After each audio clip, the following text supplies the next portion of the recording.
With more twists and turns and a bag full of pretzels, this episode of GT Rider takes in some of the most picturesque scenery available on the planet today. 22 participants from varying professional backgrounds and origins came together for a memorial ride in northern Thailand on one of the most spectacular bike routes in existence, certainly in this part of the world, the Mae Hong Son Loop. A round trip of approximately 650 kilometres commencing in Chiang Mai in the country's far north to Mae Hong Son and back via a different route over 2 full days awaited the guys. Gentlemen from several different countries were represented, each participant taking the opportunity to both do what they love most and to also honour 2 fallen former members of the group whose lives were prematurely cut short. This memorial ride had its maiden voyage in 2008 and has increased in numbers every year since. And this is the first time I got the chance to join this memorial ride. I've been working on the previous occasions.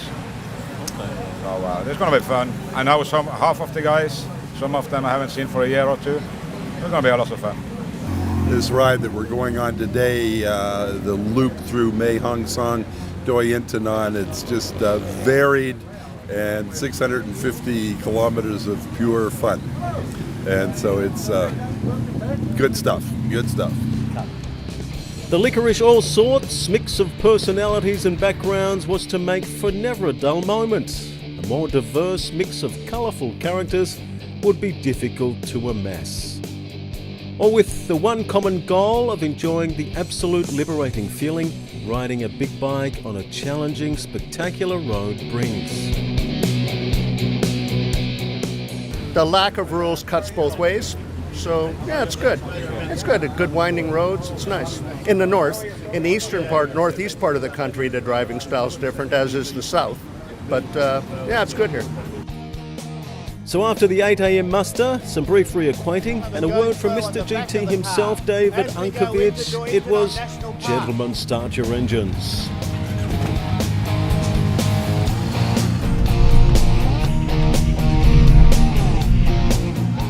Thailand's highest point was the first scheduled stop, Doi Intanon.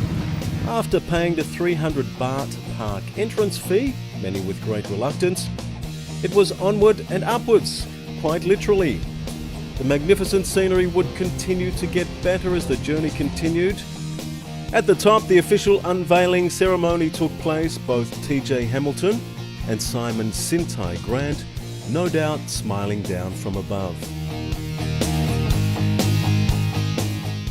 The thrill of bike riding, of course, is not exclusively the right of men. The fairer sex were also represented. I love the freedom. For me, it's the closest thing to meditation I've ever come to. It's when you're really flowing and you have everything working in your favour that day. You're on fire. Your brain is really quick, and you don't even have to think about what you're doing. It's just you're moving, and you and the bike, you're one, and it's it's a spiritual thing for me, I guess. Okay. I love it.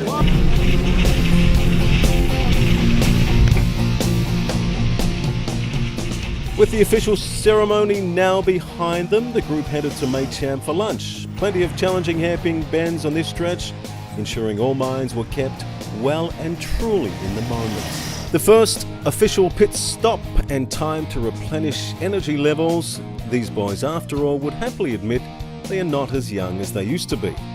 However, many a good tune played on an old fiddle could be heard being quoted, and on more than one occasion.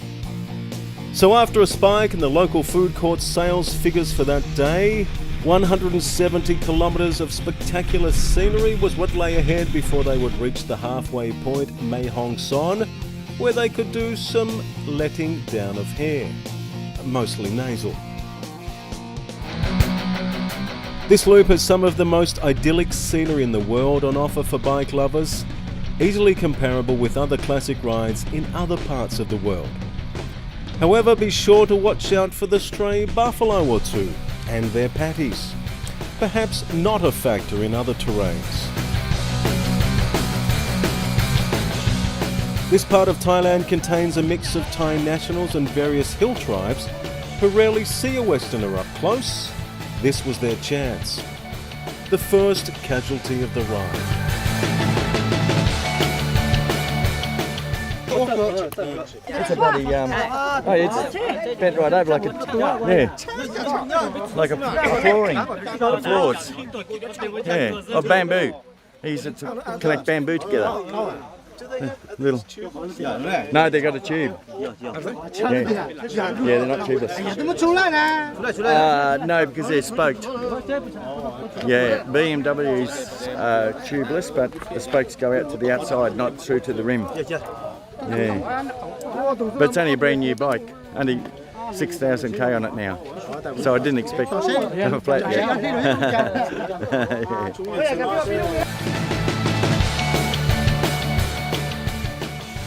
The locals informed us that there was a repair shop around 8 kilometres from here, so forced with no option, that was the obvious decision to make. There was even entertainment available while the repair work was being completed. 60 baht later, Richard was most grateful to be back on the road, keen to make up the lost time with a group who had already established quite a gap. No doubt this little mishap would be front page news in the Hills Gazette the following day.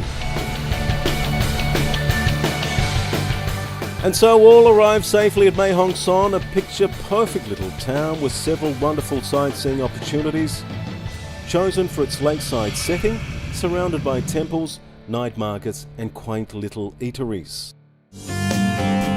The purpose of the ride was again reiterated upon right by the ashes of one of the fallen, and Richard was rather pleased to have arrived totally unscathed. We've had like 3 fairly good friends at the GT Riders group, you know, like there was one, the particular first one, he passed away approximately 7 years ago. He lived in Phuket but loved coming up to Mae Hong Son, so when he was interned, the ashes were taken to the Wat here. And then another chap who got killed in Phuket, Simon, and his wishes from his wife were to be interned here as well. Yeah. Nice. And then John, who's also succumbed to injuries from an accident, same thing, yeah. Same choice of and we make it first week in November every year, pay homage to the fallen. Yeah. 310 kilometres to Mae Hong Son and a further 340 odd in the morning for the return leg to Chiang Mai proved to not be a deterrent for the lads, who relished the night air, the good company, and of course a little gullet lubricant. Salween River Restaurant was the chosen place for breakfast. Arriving in dribs and drabs, it was clear who behaved themselves and who did not the night before.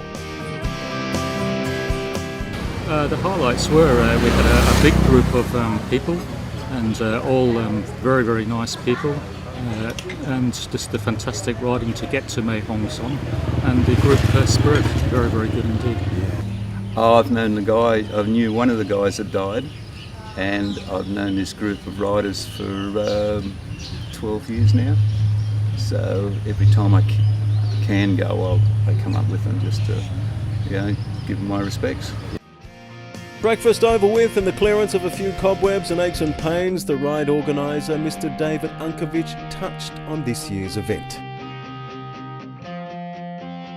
Well, the idea is to keep the tradition going. This is the 7th year we've had it. We never really expected it to start and last so long actually, but guys believe in it now and they think it's a good, honourable thing to do. Yeah. We've actually been discussing with the abbot of the temple there about having our own GT rider chetty there for other guys in future years that pass away. Then they're all interested in having their bones or their ashes placed here in Mae Hong Son so that more guys can come and respect them. I think for Phalang, they want something like that for Thai people. Perhaps it doesn't matter so much, they're cremated and that's it. But Phalang, they have a cemetery, they go a tomb in the cemetery, a headstone, and guys I think like to have something like that here, somewhere that people can remember them. And for the biking guys, this is Mae Hong Son Loop's always been the destination to go. You've got to go and ride to Mae Hong Son. So to have that little shrine or that chetty we're going to do in Mae Hong Son, I think it's going to be fantastic. So 22 began and 22 finished, each with a glint in their eye. To be able to enjoy such experiences in life well into your 60s for many is something to be fully appreciated. And as word gets around following this worthy tour amidst a quiet meal and ale with friends, no doubt such a simple pleasure with like-minded people will attract more of the same next year. We all need to be reminded of how precious life is and to quite simply live life to the fullest on every possible opportunity.